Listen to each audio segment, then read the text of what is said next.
Agradecer a Deus e agradecer ao Senhor pela vida também do William Nascimento. Deus abençoe, querido irmão, pelo seu trabalho, Deus abençoe pelo seu ministério, graças a Deus. Sempre história no Rio, a gente se desencontra muito, viu? Estivemos ali naquele trabalho abençoado do pastor Enoque Moreira das Chagas, e eu cheguei, você saiu, mas o Rodney que me recebeu, o Rodney Santos é que me recebeu. Ei, maravilha, aquele pessoal ali da Baixada são abençoadíssimos, graças a Deus. Que Deus abençoe, é um prazer, viu? Que Deus abençoe. Queridos irmãos, Marcos capítulo 10, a partir do verso 17.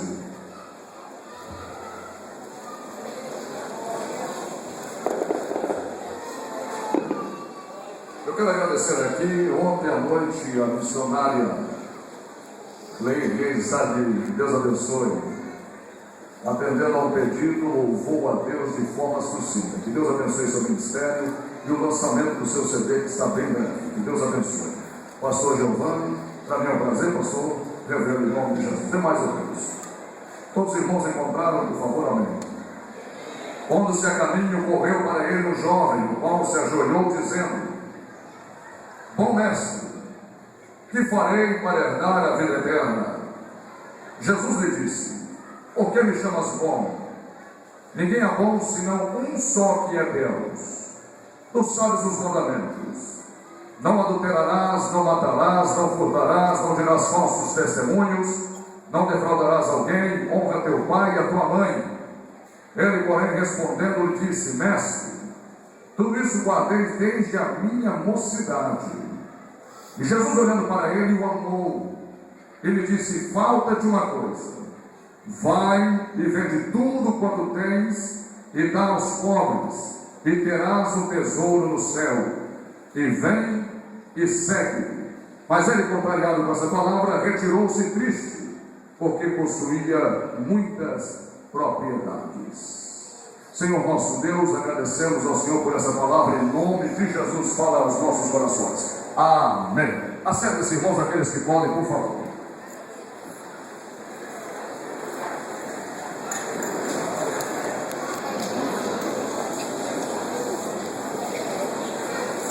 Quero agradecer ao pastor Silvino Leitão por estar aqui também e me conceder também essa rica oportunidade. Pastor Silvino, para mim, um expressivo prazer. Que Deus continue honrando no trabalho prestado ao Senhor.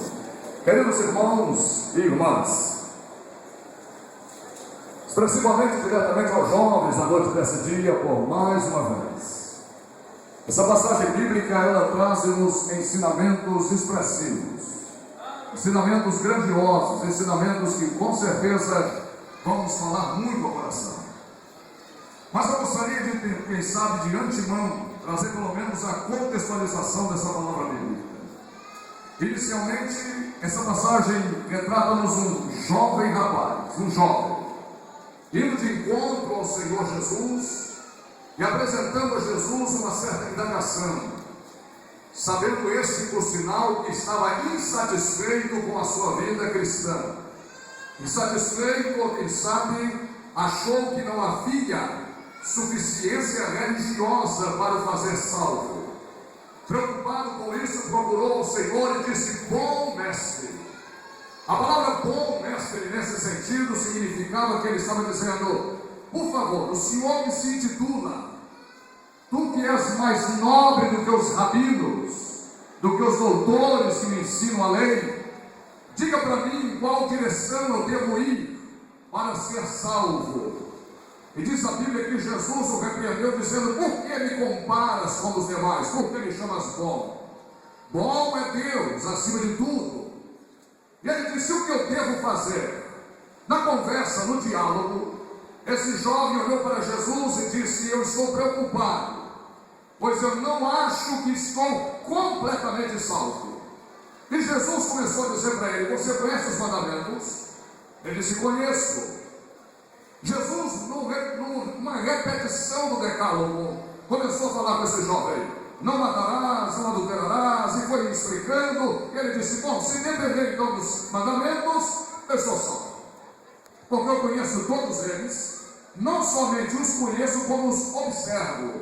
A palavra observar aqui não significa apenas ler ou apenas tirar proveito dos textos. Está dizendo que ele fazia uso de servir a esses mandamentos. Tinha um ensino, tinha logo uma escola que lhe dava condições de aprender sobre os mandamentos. Ele disse: então estou salvo, então estou bem, porque eu achei que tinha alguma coisa mirabolante, assim, uma coisa extraordinária para ser salvo.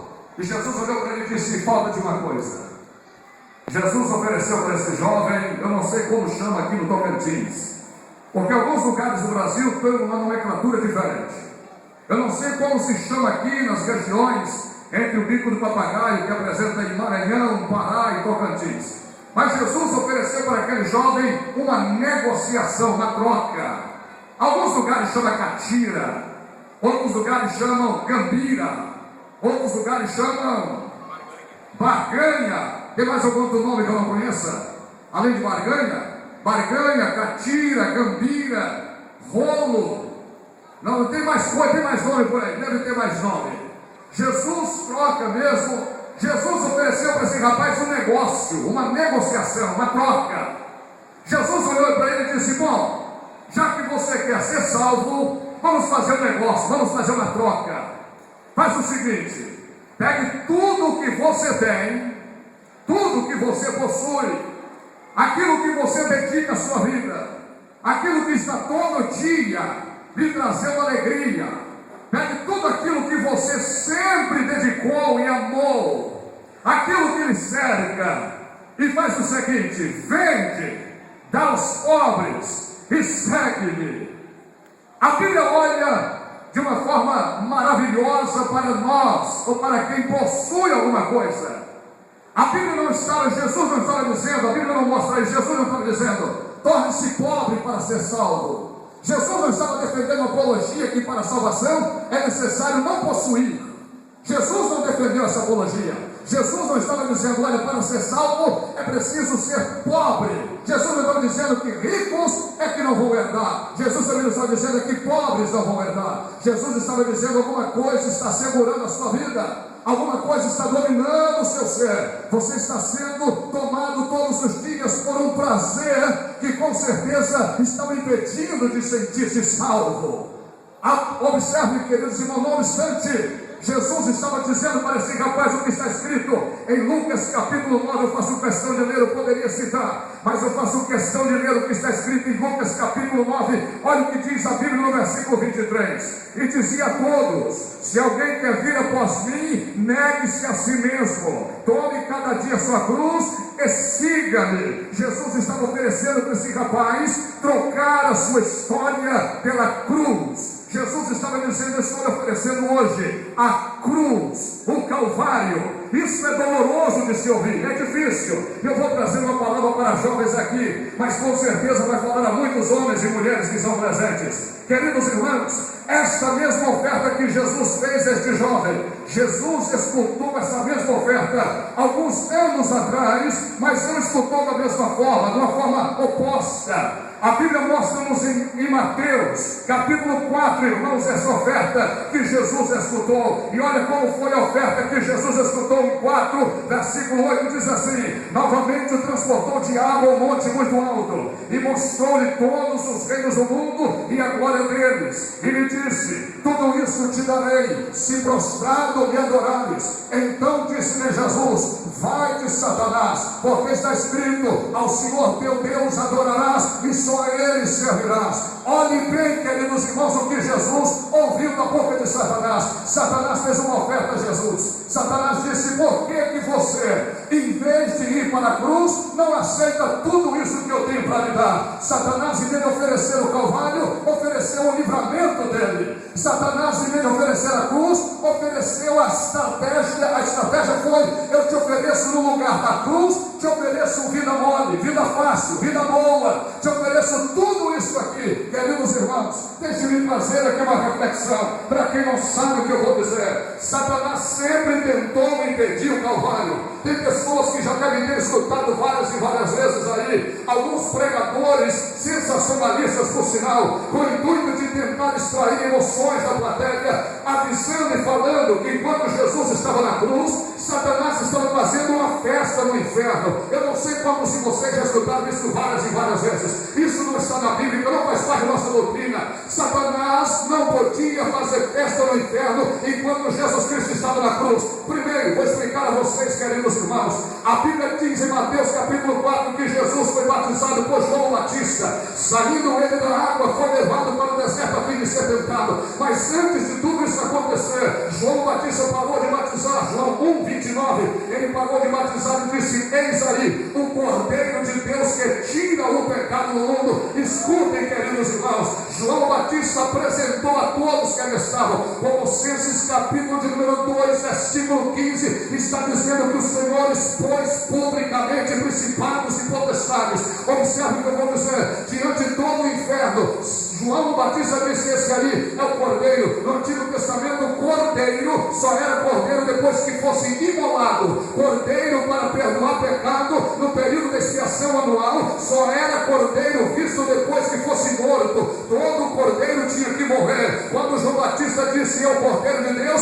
Satanás logo imaginou: ele vai morrer. E se morrer, vai fazer o que o Cordeiro, apontando para ele o tipo legal do Cordeiro do Antigo Testamento, fez. Todo Cordeiro, quando morre, perdoa pecado. Satanás então logo começou a trabalhar para evitar Jesus de chegar à morte. Satanás tentou impedir Jesus de chegar no Calvário. Quem olha diz: não é possível, pastor, vou mostrar para você. Satanás tentou, queridos irmãos, impedir Jesus de chegar no Calvário para a matança das crianças de 2 anos para baixo, usando o rei Herodes. Vocês sabem disso. Jesus não morreu, foi levado para o Egito. Volta para frente, irmão. Jesus vai para o deserto a fim de ser tentado. Satanás diz: para que morrer? Para que virar Cordeiro? Eu te ofereço tudo isso aqui se prostrado me adorares. Satanás não estava pedindo de Jesus adoração. Satanás estava pedindo de Jesus: me entrega a sua obra, entrega para mim o que você veio fazer, me entrega esse negócio de cruz, marca esse negócio de Calvário para lá, entrega as coisas fáceis do mundo. Olha que maravilha, irmãos. Até hoje a estratégia de Satanás é tentar tirar o Calvário da vida da igreja, é tentar tirar o Calvário da vida do jovem. Este jovem estava tão apegado ao mundo que não foi capaz de pegar a cruz, porque quando se fala em cruz, queridos irmãos, logo se pensa em flagelos, em maldições, em abandono, em uma pressão muito grande. A palavra cruz também significa tilipes no grego, que quer dizer tribulação ou aperto até o máximo. Deixa eu explicar para você: a cruz para muitos é sinônimo de ter, quem sabe, uma vida de muita abnegação. A cruz não é sinônimo de sofrimento, a cruz é sinônimo de vitória, a cruz é sinônimo de glória,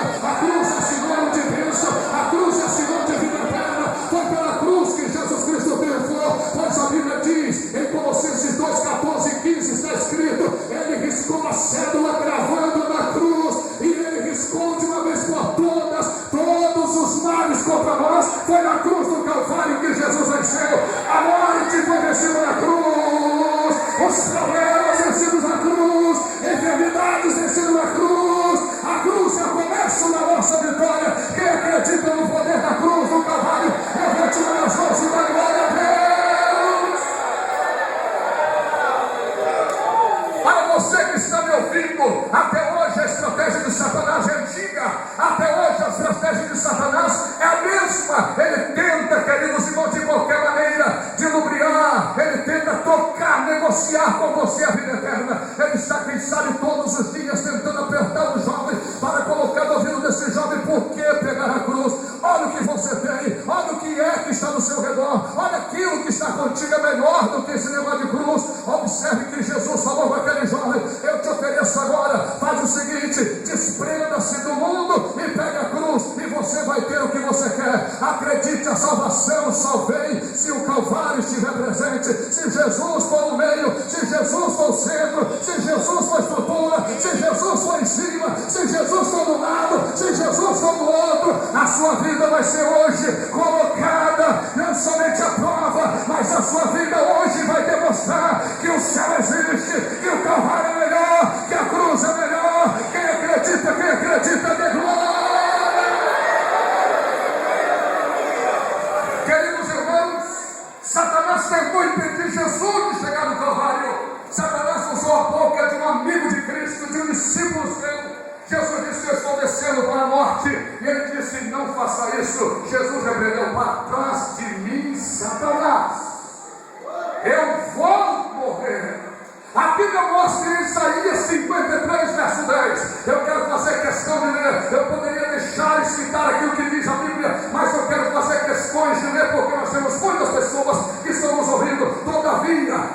Senhor agradou moê-lo, fazê-lo enfermar quanto a sua alma, se puser por expiação do pecado, verá a sua posteridade, prolongará os seus dias, o bom prazer do Senhor prosperará na sua mão. Quem olha diz: o que é isso, pregador? Deus está dizendo que o Senhor ficou, se o Senhor agradou, o Senhor ficou alegre com o sacrifício da cruz. A cruz, irmão, não é nada de ruim para você que é cristão, para você que é um jovem crente. O mundo quer lhe oferecer bênçãos fáceis, o mundo quer tirar você da presença de Deus, vem no seu ouvido constantemente. Para que esse negócio de ficar virgem antes do casamento? Satanás, ele tenta lhe oferecer as coisas que o mundo tem. Por que ser virgem para casar? Prova primeiro um e o outro. Se não der, se você não gostar, você não precisa casar. Tem muito jovem aí parecendo mais beija-flor, beija tudo quanto é menina por aí. É menina, serva de Deus, não fique aí achando engraçado. Teu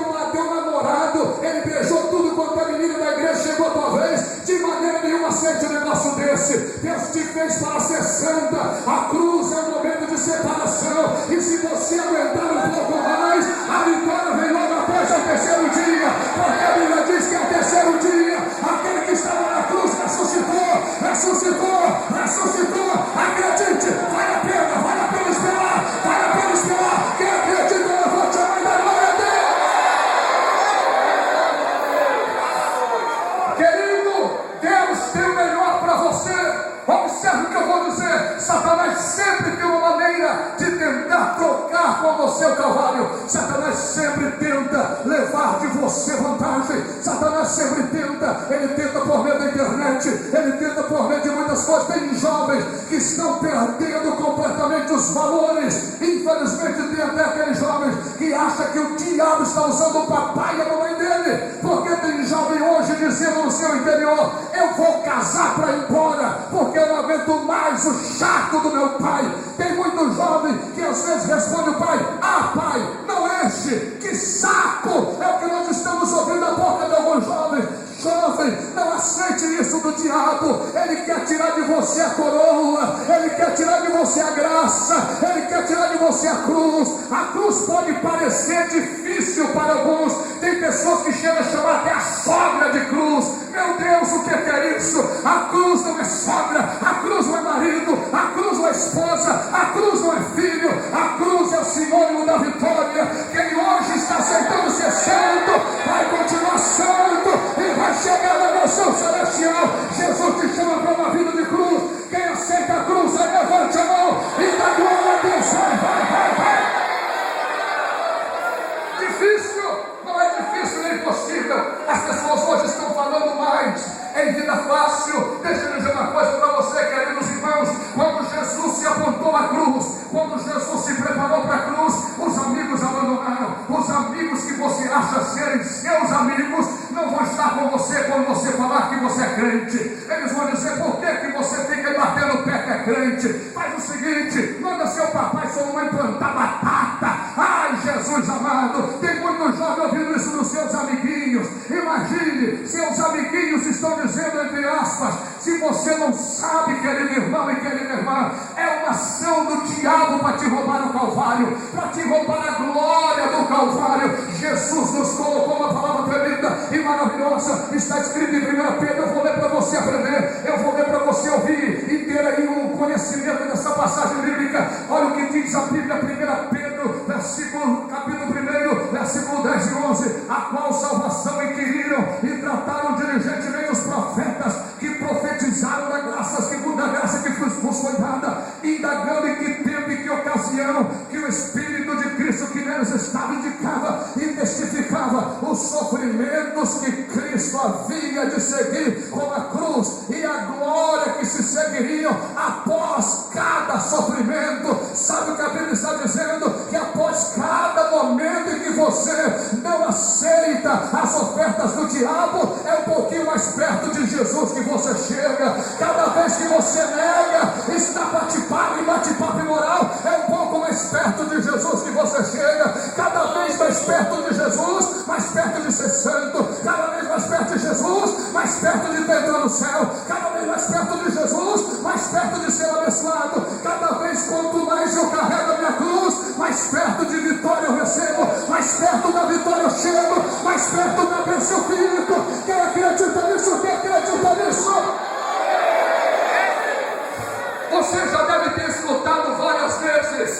palavra bíblica sobre a multiplicação dos pães. E você sabe muito bem que quem tinha o pão e o peixe era um jovem.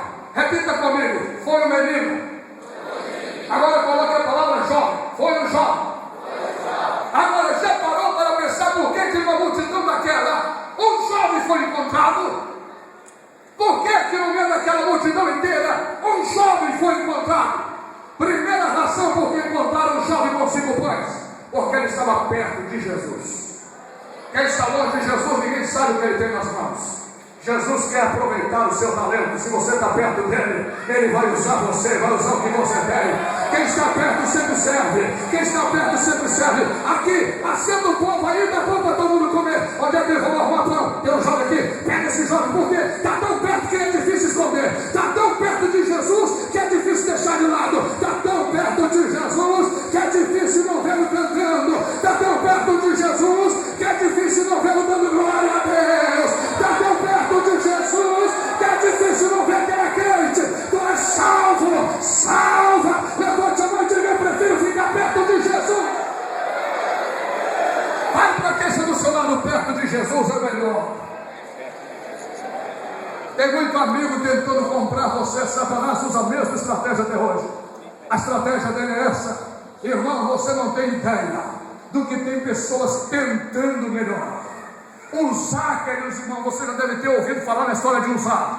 E Uzá foi uma coisa interessante. A Arca da Aliança estava sobre um carro de boi novo, tentando imitar os filisteus. Foi o que Davi fez. E colocou a Arca da Aliança em cima de um carro de boi novo. Já aconteceu com você tentar fazer a coisa certa e acabar fazendo errado?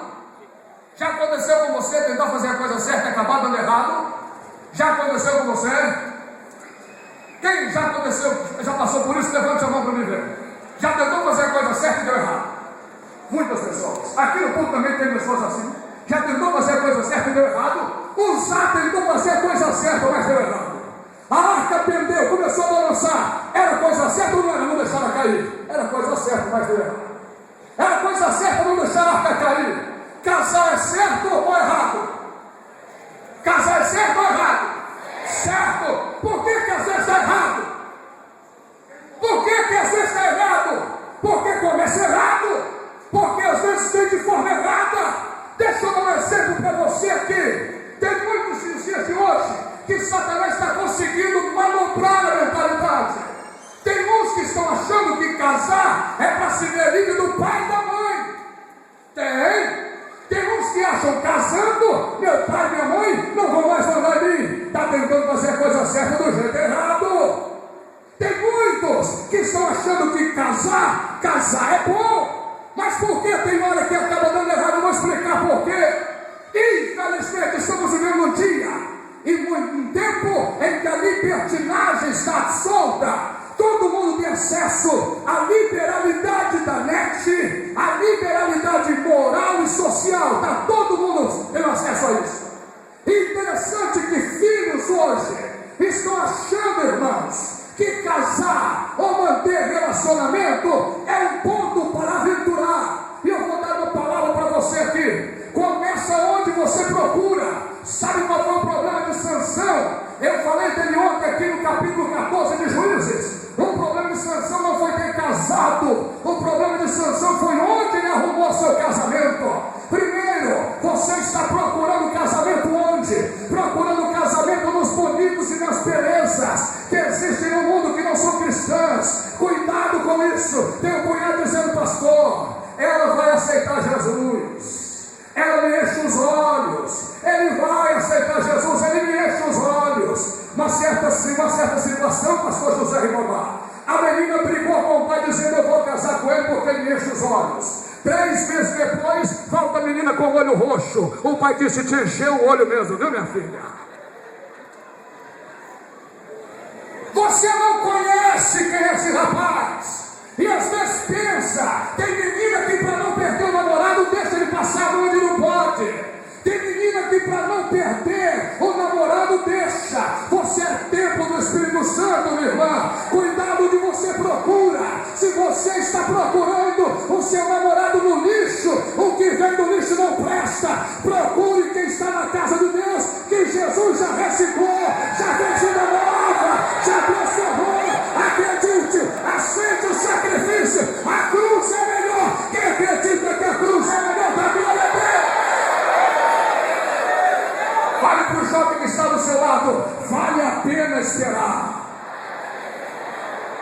Ai, irmão, eu pergunto para você, quanto vale um casamento? Quanto vale? Quanto vale um casamento? Dois fazendeiros, não vou contar essa história. Dois fazendeiros, ricos numa cidade, e ricos, engraçaram-se com as filhas de outro homem, de outro senhor na cidade. E o fazendeiro mais rico disse: eu vou casar com a filha caçula. E o fazendeiro um pouco menos rico disse: casarei com a mais velha. Mas quem deu o passo inicial foi o fazendeiro que era menos rico. E foi lá, irmãos, e disse: eu vou casar com a sua filha mais velha. Tinha um costume naquele momento de dar um dote, de pagar pelo casamento. E o fazendeiro um pouco menos rico disse para o pai da moça: eu, para me casar com ela, pago 4 vacas. E o pai da moça disse: 4 vacas? É um bom dote?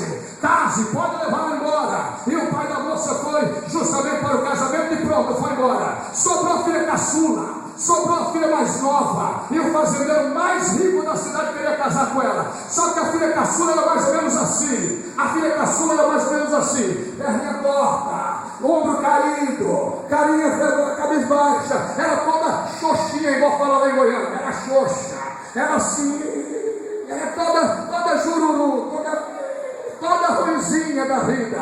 Olha bem o que eu vou dizer para você: quanto vale um casamento? Escute. E a Bíblia, a história nos diz que o fazendeiro mais rico olhou e disse: eu preciso casar com essa caçula. Só que se eu agora, ela não vale nem uma vaca. Olha só a situação dela, ela não vale uma vaca. O pai da moça disse: olha, se ele chegar aqui, pagar um burro, pode levar para casar, não tem problema. E aí ficou nessa palavra. Ó, querido irmão jovem, que eu tenho para dizer a você: olha o que eu vou falar para você. O fazendeiro mais rico disse: eu tenho que fazer alguma coisa. Se eu pagar uma vaca para ela, vou dizer que minha mulher não vale nada. Se eu der 4 vacas, vou dizer que a minha mulher vale o mesmo tanto da outra. Já sei, eu vou descer lá. E o pai da moça desceu até o homem, o fazendeiro mais rico desceu até o pai da moça e disse: eu quero casar com a filha mais nova do senhor. Ele disse: qual o dote que o senhor paga? E antes dele falar, o pai da moça virou para a mulher dele e disse: se ele pagar um leitão, deixa levar. Se der um leitão, deixa levar. Porque olha, dá uma olhada no título também. A menina era assim, xoxinha, sem graça. Você olha e diz: aqui não tem, pastor. Ah, dá uma olhada nas irmãs que nós estamos aqui, pastor. Eu tenho que buscar lá fora. Lá fora que tem. Lá fora tem os que desfilam. Lá fora tem as belezas. E o fazendeiro olhou e disse: eu quero casar com ela. E o pai da moça disse: quanto paga? O fazendeiro mais rico, ele deu uma arrumada no paletó e disse: eu pago 8 vacas por ela. E aí, quem sabe, o pai da moça se assustou e disse: quanto? Ele disse: tá bom, eu pago 10 vacas. A menina estava lá, toda xoxinha, torta. Quando ela ouviu falar 10 vacas, ela pulou, ela deu uma melhorada, ela desfiou, ela saiu e disse para Roma: mas ela dela, eu estou falando 10 vacas. Moral da história: se você valoriza quem está aqui dentro,